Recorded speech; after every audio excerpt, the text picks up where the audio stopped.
Let's talk about kind of the weird nuance that every beginner I teach kind of struggles with at first, and I give them some great advice that I've never really seen on YouTube. So here it goes. Which A major should I commit to and become mine? There's actually 4 kinds of open A major, and I just demonstrated all of them. Let me go ahead and redo all of them one at a time and really quickly and succinctly give you pros and cons. So I see some students come in and they'll do this A major. And there's nothing wrong with that. I've never played it that way. It always felt kind of weird to me. But there's actually nothing wrong with it. The advantage is you've got your stronger 3 fingers in there. And I guess if you really need to get to, say, an A major 7 at some point, it is a scoot. Other than that, there's not a ton of advantage, with maybe the exception of my pinky can play around if it needs to on some of these other notes. That right there is the A major. The big con for me is this is just me, it feels awkward. It feels a little weird. And because it's the stronger 3 fingers, it feels a little cramped. The next A major I see a lot of students come in with is this one right here. Their first finger is here, second finger and third finger on the D, G, and B respectively, right? They're stair-stepper. So this one's pretty similar to the first one in that the advantages are, it's a stronger 3 fingers, so it'll be easier to press down. And then with this one in particular, you still got that pinky free, and it feels a little less awkward because they're kind of stair-stepping. The disadvantage, though, is, again, you're a little bit locked in that, it's pretty tight. This is the least ideal place to play a note, and I'm forced to do so, which leads me to the next one.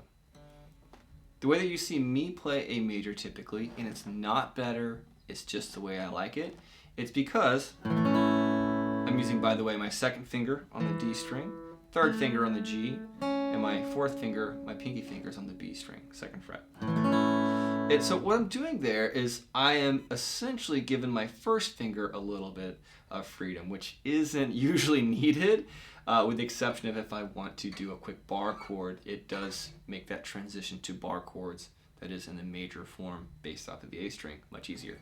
Aside from that, the other advantage is my pinky is actually being used, and that helps me to be less crammed. When I was playing it here, I was scooted way back. When I'm playing here, I'm actually not as far back, thereby making it a little easier. However, I'm a weirdo.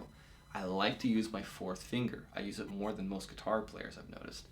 And that is okay. That's just the way I've learned. The disadvantage is the fact that I'm using the 4th finger. It is a tougher appendage for most guitar players to use. So keep that in mind. The disadvantages are essentially the pinky is tougher, and you're a little bit locked. You can do other stuff. You just kind of have to get clever for, say, an A sus4. You just got to learn how to scoot around, and things like that become a little tricky, which leads me to my last A major. The last way to approach it is that's with your first finger only. So when you play with your first finger, the advantage is you get all these appendages here to play around. Blues becomes easy. You can play this chord, which is a D major, an inversion. Pretty common. A sus2s are easy. You want to do a little A dominant 7. You can do some interesting stuff here and here, in fact. So the point is it offers a lot of flexibility in the fingers because I've got the one and only the one playing all 3 of these notes. The advantage is massive in that I get that, but that is pretty much the only advantage. There's a lot of disadvantages with it because it's using the first finger. It's pretty tough to use.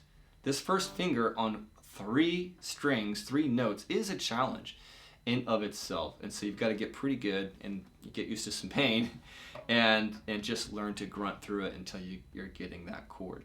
The other disadvantage is you do lose that high E string, which is a 5 in the chord. Not a big deal because you've got another one right there. That is the 2nd fret D string. It's another 5 note or E note. So you're not losing much, but you're just kind of losing some of the brightness. Hear that? It's muted, or at least it should be. And if it's not, if it's this, you're playing an A6. That's something totally different, and that is a common mistake a lot of my early students will do. So that's another disadvantage. You might be fretting stuff. Another disadvantage is because it's so tough, you might be muting stuff unknowingly, so watch for that. So that's pretty much it, you guys. That's the 4 types of open A. Little pros, little cons for each. Hope it helped. If it did, please like, subscribe, and I look forward to seeing you and helping you out in the next video.